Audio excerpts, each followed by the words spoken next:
तो पिछले वीडियो में हमने पढ़ा था कि वृत्त क्या होती है, केंद्र क्या होता है, उसकी व्यास क्या होती है और वृत्त की त्रिज्या क्या होती है, जीवा क्या होती है। साथ ही हमने ये भी पढ़ा था कि वृत्त में दो चाप होते हैं, जिसे हम एक लघु चाप कहते हैं और दीर्घ चाप कहते हैं। तो आज हम पढ़ेंगे वृत्तखंड के कोणों के क्या गुण होते हैं। जो वृत्त पर जो कोण बनता है, जैसे कि मैंने यहाँ पर दो डायग्राम बनाया हुआ है, ठीक है। तो वृत्त पर दो कोण बन रहे हैं, ठीक है। तो इसके क्या गुण होते हैं, इसकी क्या प्रॉपर्टीज होती हैं, वो हम आज के वीडियो में पढ़ेंगे। तो देखिए, जैसे ये वृत्त है, ठीक है। तो यहाँ पर एक यहाँ पर बन रहा है कोण ए पर, जिसे ए नाम दिया गया है, और एक यहाँ पर बन रहा है जिसे 45 अंश का कोण बना हुआ है, ठीक है। तो ये देखिए कि जैसे ये एक चाप हो गया, जैसे मान लीजिए ये है P और Q है, दो पॉइंट है, तो ये PQ चाप हो गया। इस तरह से PQ चाप हो गया, ठीक है। तो ये जो वृत्त के खंड हैं, उसके जो कोणों के गुण में पहला यही होता है कि एक ही वृत्त खंड पर, यानी कि एक ही चाप पर जो बने कोण होते हैं वो बराबर होते हैं, ठीक है। आपका यदि एक चाप है, जैसे कि यहाँ पर देख सकते हैं, यहाँ पर एक चाप ले सकते हैं, ये जैसे ये है PQ, तो ये दोनों चाप क्या हो सकते हैं, बराबर हो सकते हैं, ठीक है। इस तरह से आपको देखना है कि कोई कौन सा चाप आपको दिया गया है, ठीक है। जो भी चाप आप लेंगे उसके पर जो कोण बन रहा है वो बराबर होगा, ठीक है। तो इस तरह से आप कह सकते हैं कि एक ही चाप पर बनने वाले कोण बराबर होते हैं। तो आपका जो प्रश्नावली 5.2 में इसी तरह के आपको डायग्राम दिए गए हैं, ठीक है। इसमें आपको जो वैल्यू फाइंड आउट करनी है उसका मान निकालना है, ठीक है। तो यहाँ पर देखिए कि यहाँ पर जैसे मैंने आपको बताया कि ये जो है वो एक ही चाप पर बनने वाले दो कोण हैं, इसलिए कोण ए का मान क्या हो जाएगा, 45 अंश, क्योंकि दोनों कोण क्या होते हैं, बराबर होते हैं, ठीक है। सेम आप इधर भी देख सकते हैं। यदि आपको यहाँ पर चाप से देखना है तो आप देख सकते हैं कि ये चाप बराबर हो सकते हैं और ये चाप भी बराबर हो सकते हैं, ठीक है। तो यहाँ पर देख सकते हैं कि ये जो चाप आप ले रहे हैं PQ, ठीक है। तो PQ चाप पर बनने वाला दो कोण, एक यहाँ पर है P पर और एक Q पर है। तो यहाँ पर देख सकते हैं कि n का मान क्या आ जाएगा, आपका 57 अंश आ जाएगा। और यदि ये चापा यदि आप ले रहे हैं तो यहाँ पर बनने वाले दो कोण हो सकते हैं, तो ये क्या हो जाएगा कि m का मान क्या हो जाएगा, 72 अंश, ठीक है। इस तरह से आप जो चाप दिया रहेगा उस पर यदि दो कोण बन रहे हैं या तीन कोण बन रहे हैं, तो आप देख सकते हैं कि एक ही चाप पर यदि आपका कोण बन रहा है तो उसके सारे मान क्या हो जाएंगे, बराबर हो जाएंगे, ठीक है। नेक्स्ट प्रश्नावली 5.3 में आपको खाली स्थान दिया गया है। तो पहला खाली स्थान ये दिया गया है कि लघु वृत्तखंड पर बनने वाला कोण कौन सा होगा, न्यून कोण होगा या अधिक कोण होगा। तो मैंने पिछले वीडियो में आपको बताया था कि जब लघु वृत्त पर जब हम लघु चाप काटते हैं तो वहां पर जो कोण बनता है वो न्यून कोण बनेगा, और यदि दीर्घ है, यदि ये दीर्घ है इस तरह से, तो यहाँ पर क्या बनेगा, अधिक कोण बनेगा, ठीक है। तो जब आपका पहला जो खाली स्थान दिया गया है उसमें ये बोला है कि लघु वृत्तखंड पर न्यून कोण बनेगा, और सेकंड जो बोलता है दीर्घ वृत्तखंड पर अधिक कोण बनेगा, ठीक है। थर्ड आपको बोल रहा है कि एक ही वृत्त पर लघु वृत्तखंड और उसके संगत दीर्घ जो कोण है, दीर्घ वृत्तखंड है, उस पर कितने अंश का कोण बनेगा, तो उस पर 180 अंश का बनेगा, ठीक है। कैसे, देखिए, ये आपका केंद्र हुआ, ठीक है। अब आपको एक लघु वृत्तखंड लेना है, तो ये मैंने लिया लघु वृत्तखंड, ठीक है। अब इसी के संगत हमको क्या लेना है, दीर्घ वृत्तखंड लेना है। तो इसके संगत यदि दीर्घ वृत्तखंड लेंगे तो ये वाला हो गया कि इसके संगत ही होगा, तो ये एक रेखा पर बनने वाला कोण कितना होता है, 180 अंश, ठीक है। तो यहाँ पर लघु वृत्तखंड और उसके संगत दीर्घ वृत्तखंड है, तो उस पर जो बनेगा कोण वो कितने अंश का होगा, 180 अंश का होगा। अब पढ़ते हैं प्रश्नावली 5.4। प्रश्नावली 5.4 में आपको फर्स्ट क्वेश्चन में इस तरह से डायग्राम दिख रहा होगा, जिसमें वृत्त है, वृत्त के अंदर तीन कोण दिया गया है, P, Q और R, ठीक है। इस तरह से आपको दिया गया है, जिसमें आपको जो एंगल Q है उसकी वैल्यू दी गई है 40, ठीक है। तो तो इस तरह से मैंने पिछले वीडियो में भी आपको बताया था कि हमेशा जो बीच का मान होता है वही दिया रहता है। जैसे यहाँ पर क्वेश्चन में दिया हुआ है एंगल पी क्यू आर, ठीक है। तो Q का मान 40 है, ठीक है। P और R इसके सपोर्ट में, जैसे कि मैंने पहले भी बताया था कि जब कोण बनता है तो इसके इन दोनों के द्वारा ही बन रहा है, ठीक है। अकेले सिर्फ Q बिंदु पर हम कोण नहीं बना पाते, इसीलिए जब लिखा जाता है तो P Q R इस तरह से लिखा जाता है, ठीक है। तो हमको मान निकालना है यहाँ पर जो P का मान है उसका और यहाँ R का मान। तो इस तरह से लिखा होगा angle Q P R, Q P R, ठीक है। या फिर आगे पीछे भी लिख सकते हैं आप। इसकी वैल्यू निकालनी है और सेकंड हमको निकालना है P R Q का मान, ठीक है। तो जिसका मान निकालना है वो आपका देखिए सेंटर पे होना चाहिए, ठीक है। ये आप आगे पीछे भी लिख सकते हैं, Q को आप पहले भी लिख सकते हैं और P को बाद में लिख सकते हैं, ठीक है। तो ये दो वैल्यू आपको निकालनी है। तो आप कैसे निकालेंगे? सबसे पहले तो देखिए कि जब एक वृत्त है, ठीक है, एक वृत्त पर जब अर्धवृत्त दिख रहा है, देखिए यहाँ पर एक केंद्र से जाती हुई रेखा है, ठीक है। तो जब अर्धवृत्त होता है तो अर्धवृत्त पर जो कोण बनता है वो 90 अंश का होता है, ठीक है। तो यहाँ पर देख सकते हैं आप कि जब अर्धवृत्त है, ठीक है, और उस पर इस तरह से जा रहा है, तो यहाँ पर ये क्या हो रहा है कि ये 90 अंश का कोण बना रहा है इस तरह से, ठीक है। कितने अंश का कोण बन रहा है? 90 अंश का। आपको रीजन में यही लिखना है कि अर्धवृत्त पर जब कोण बनता है तो वो क्या कोण होता है? समकोण होता है, ठीक है।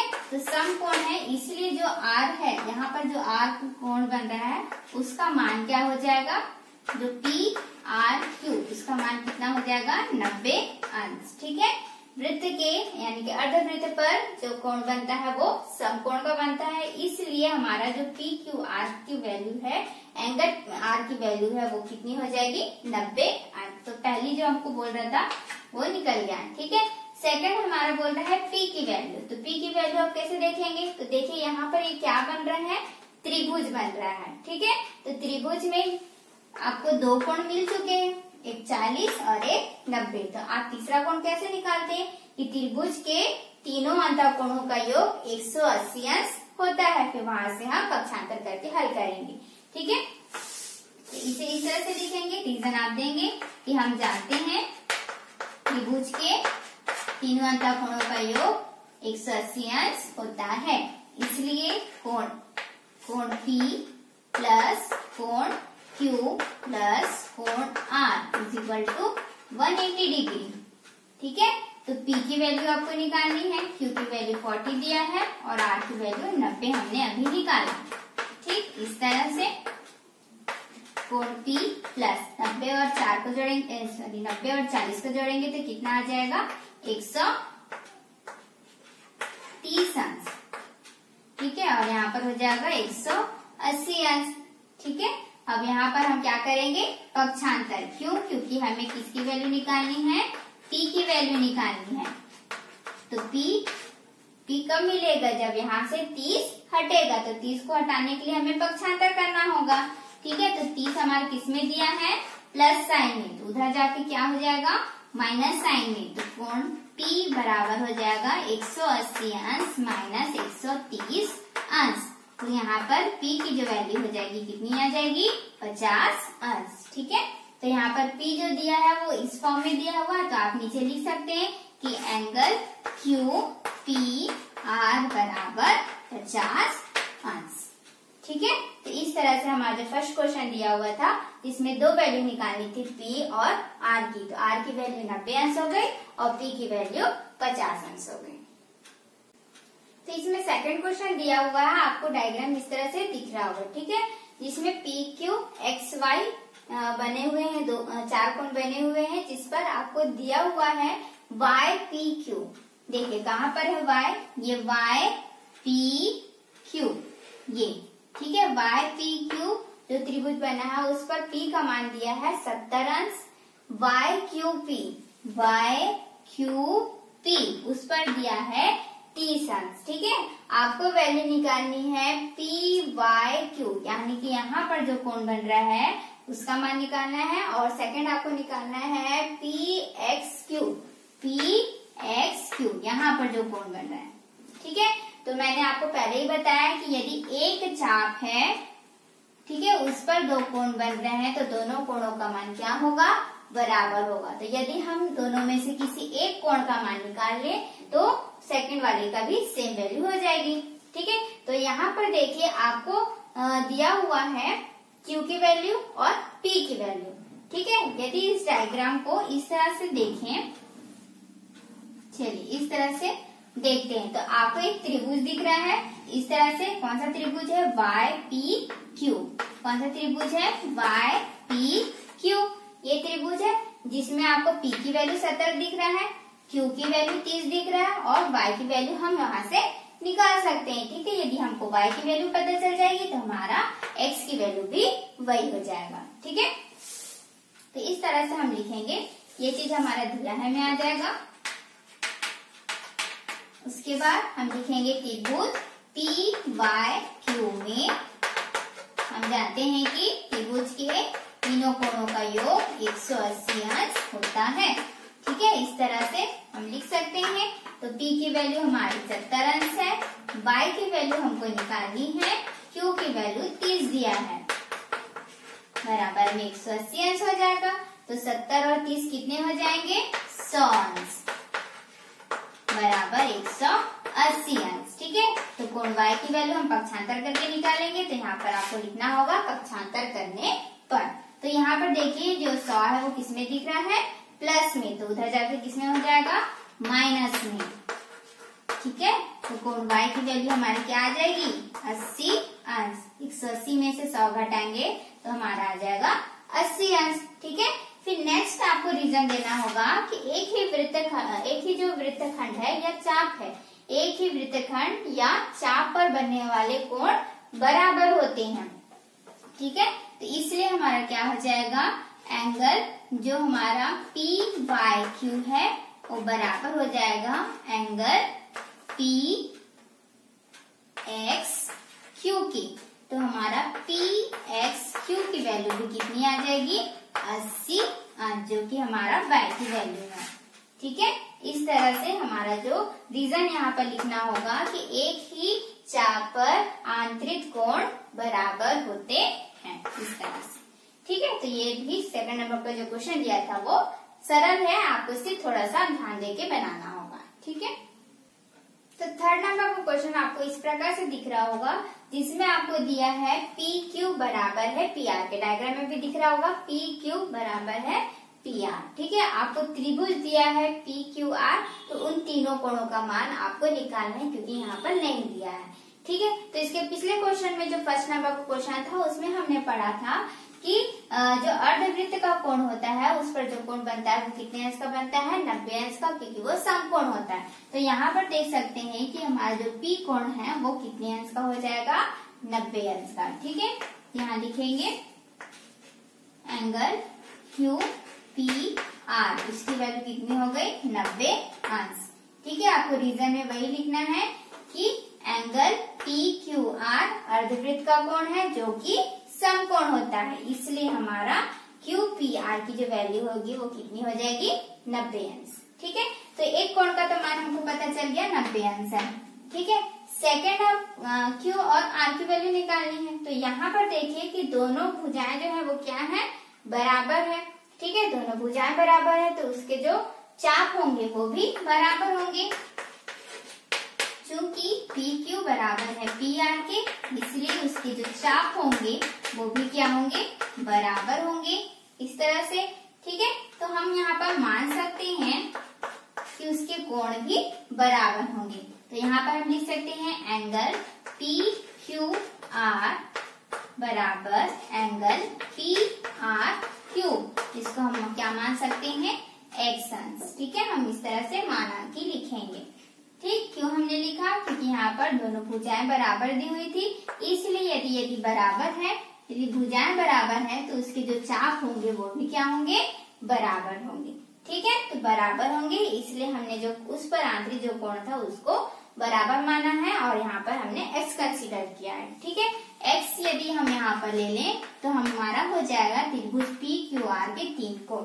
ठीक है, तो यहाँ पर लिखेंगे त्रिभुज PQR में क्या लिखेंगे, त्रिभुज के तीनों अंतःकोणों का योग 180 अंश होता है। तो चलिए लिखते हैं त्रिभुज PQR में angle P plus angle Q plus angle R equal to 180 degree. P की वैल्यू हमारी 90 अंश है, Q को हमने x माना है, R को भी x माना है, 180 अंश। तो यहाँ पर आप देख सकते हैं कि 90 तो नहीं जुड़ेगा लेकिन x दोनों जुड़ सकते हैं क्योंकि ये सजातीय पद है। ठीक है, तो यहाँ पर कितने हो जाएंगे 2x बराबर 180 अंश। तो यहाँ पर हमको x की वैल्यू निकालनी है, यानी कि आपको सबसे पहले तो इस 90 को हटाना होगा। तो यहाँ पर हम क्या लिखेंगे, पक्षांतर करने पर। तो 90 किस में दिया हुआ है, प्लस में। ध्यान रखेंगे कि 90 का साइन पीछे वाला प्लस नहीं है, इसके सामने प्लस है वो है। ठीक है, 2x का साइन प्लस में है, वैसे 90 का साइन भी यहाँ पर कुछ नहीं दिया था, इसका मतलब वो प्लस में है। तो उधर जाके क्या हो जाएगा, वो माइनस में हो जाएगा इस तरह से। ठीक है, तो 2x इक्वल टू क्या हो जाएगा यहाँ पर 90 अंश। 180 में से 90 घटाएंगे तो 90 आएगा। अब हमको x की वैल्यू निकालनी है, तो इस 2 को हमको हटाना होगा। तो देखिए 2 गुणा x जब लिखते हैं तब हमारा 2x होता है, यानी कि इसके बीच का जो साइन है वो क्या है, गुणा है। तो गुणा का पक्षांतर क्या हो जाता है, भाग। तो x की वैल्यू कितनी हो जाएगी, 90 अंश बटे 2। ठीक है, तो इसे आप काटेंगे तो कितना आ जाएगी हमारी 45 अंश। ठीक है, इस तरह से अब आपने x किसको माना था, q और r को। इस तरह से आप लिख सकते हैं, चूंकि angle PQR is equal to angle PRQ is equal to x अंश, ये आपने माना हुआ था, इसलिए एंगल PQR बराबर एंगल PRQ बराबर x की वैल्यू आपकी कितनी आई है, 45 अंश। तो यहाँ पर आ जाएगा 45 अंश। तो इस तरह से आपका P और Q दोनों की वैल्यू 45 डिग्री हो जाएगी। तो हमको निकालना था त्रिभुज के तीनों कोण। तो तीनों कोण में P का मान है 90 अंश, Q का मान है 45 अंश और R की वैल्यू भी है 45 अंश। तो क्वेश्चन नंबर 4 में आपको इस तरह से डायग्राम दिया हुआ है, जिसमें आपको दिया है AB बराबर है BC की। ये जो आप डायग्राम देख रहे होंगे इसमें AB बराबर दिया है BC के लिए। ठीक है, इसके बाद दिया है ACB का मान, यानी कि C कोण पर दिया है 65 अंश का कोण। आपको निकालना है ADC, यानी कि कोण D का मान निकालना है। ठीक है, तो सबसे पहले आप देख लीजिए कि जैसे कि हमने पिछले क्वेश्चन में पढ़ा कि यदि 2 भुजाएं इसकी बराबर है तो इसके 2 कोण भी क्या हो रहे थे, बराबर हो रहे थे। ठीक है, तो यही रीजन आप यहाँ पर भी दे सकते हैं। तो आपका क्या हो जाएगा कि एंगल आप लिखेंगे, चूंकि AB बराबर है BC के, इसलिए AB का जो चाप है BC के चाप के बराबर हो गया, इसलिए आपका ACB बराबर हो जाएगा एंगल क्या हो जाएगा, CAB के। ठीक है, यहाँ पर C सेंटर पे और यहाँ पर A सेंटर पे, दोनों की वैल्यू कितनी हो जाएगी, 65 अंश। ठीक है, जैसे कि हमने पिछले वीडियो में पढ़ा हुआ था। ठीक है, इस तरह से दोनों क्या हो गए, बराबर हो गए। अब दोनों की वैल्यू यहाँ पर कितनी आ गई, 65 अंश। ठीक है, तो आपको एक त्रिभुज दिख रहा है, त्रिभुज के आप तीनों कोणों का योग 180 अंश होता है, ये आप जानते हैं। तो यहाँ पर B की वैल्यू आप इजिली निकाल सकते हैं। ठीक है, तो हम लिखेंगे त्रिभुज ABC में angle A plus angle B plus angle C is equal to 180 degree. तो A की वैल्यू आपका आ गया है 65 अंश, B की वैल्यू आपको निकालनी है, C की वैल्यू है 65 अंश। इस तरह से। ठीक है, आप देखेंगे 65 कितने हो जाएंगे, 130 अंश प्लस कोण B बराबर 180 अंश। अब आपको B की वैल्यू निकालनी है, तो यहाँ पर हो जाएगा 180 माइनस 130, क्योंकि यहाँ पर प्लस में है 130, ठीक है। तो वहाँ पर पक्षांतर करोगे तो आपका माइनस में चले जाएगा। तो कोण बी की वैल्यू आपका कितना आ जाएगा, 180 में से 130 घटाएंगे तो 50 अंश, ठीक है। तो यहाँ पर हमारा जो बी की वैल्यू है वो निकल गई आपका 50 अंश, ठीक है। आपको निकालना था एंगल ए डी सी की वैल्यू, ठीक है, ये आपको निकालना था। अब कैसे निकालेंगे, ठीक है। तो हमने खाली स्थान में पढ़ा था कि दोनों ओर के वृत्तखंड पर जो कोण बनता है वो कितने अंश का बनता है, 180 अंश, यानी कि यहाँ पर जो बी अंश का कोण बन रहा है और यहाँ पर जो डी अंश का कोण बन रहा है, इन दोनों का योग कितना होगा, 180 अंश। तो आप लिख सकते हैं angle A B C plus angle A D C बराबर 180 अंश, ठीक है। तो यहाँ पर हमने b की वैल्यू निकाल दी है, तो ये हो गया है 50 अंश plus angle A D C बराबर 180 अंश, एंगल ए डी सी बराबर 180 अंश। यहाँ पर प्लस में है 50, तो वहां पर चले जाएगा माइनस में, तो 180 में से 50 को घटाएंगे तो हमारा आ जाएगा 130 अंश, ठीक है। तो जो हमको बोला था कि हमें एंगल एडीसी की वैल्यू निकालनी है, तो यहाँ पर एडीसी की वैल्यू 130 अंश हो जाएगी। तो क्वेश्चन नंबर 5 में आपको इस तरह का डायग्राम दिख रहा होगा, ठीक है, जिसमें हमको निकालना है एंगल पी टी आर क्या होगा और एंगल पी एस आर क्या होगा, ठीक है, ये आपको निकालना है। आपको दिया है एंगल पी क्यू आर बराबर 130 अंश, ठीक है। तो जैसे कि अभी हमने पिछले क्वेश्चन में पढ़ा कि दोनों ओर के वृत्तखंड पर जो बनने वाले कोण होते हैं उनका योग 180 अंश होता है। तो यहाँ पर आप देख सकते हैं कि एंगल जो Q है और एंगल T को यदि हम जोड़ दें तो वो 180 अंश हो जाएगा, ठीक है। तो यहाँ पर हमारा आ जाएगा angle Q plus angle T बराबर 180 अंश, ठीक है। इसे आप 3-3 के लेटर में भी लिख सकते हैं, जैसे कि angle P Q R plus angle P T R, इस तरह से, ठीक है। तो जो हमारा कोण निकालना है वो सेंटर पे होना चाहिए। तो हमको दिया है Q की वैल्यू 130 अंश plus angle P T R is equal to 180 degree, ठीक है। तो यहाँ पर हमारा जो है वो T की वैल्यू निकल जाएगी, क्योंकि हम यहाँ पर पक्षांतर कर देंगे। 180 अंश में 130 अंश यहाँ पर माइनस हो जाएगा, ठीक है। तो ये हमारा हो जाएगा एंगल पी टी आर की वैल्यू आ जाएगी 50 अंश, ठीक है। यहाँ पर का मान निकल गया, कितना आया 50 अंश, ठीक। अब आपको निकालना है एस की वैल्यू, ठीक है। तो यहाँ पर आप देख सकते हैं कि जो टी और एस है वो एक ही चाप है, ठीक है। तो एक ही चाप पर जो आंतरिक कोण होते हैं वो क्या होते हैं, बराबर होते हैं, ठीक है। इसलिए यहाँ पर एंगल पी एस आर की वैल्यू भी कितनी हो जाएगी, 50 अंश। इसको लिखने से पहले आपको रीजन देना होगा, एक ही चाप पर आंतरिक कोण बराबर होते हैं, इसलिए पीटीआर बराबर हो जाएगा पीएसआर के। तो आप लिख सकते हैं वहां पर 50 अंश।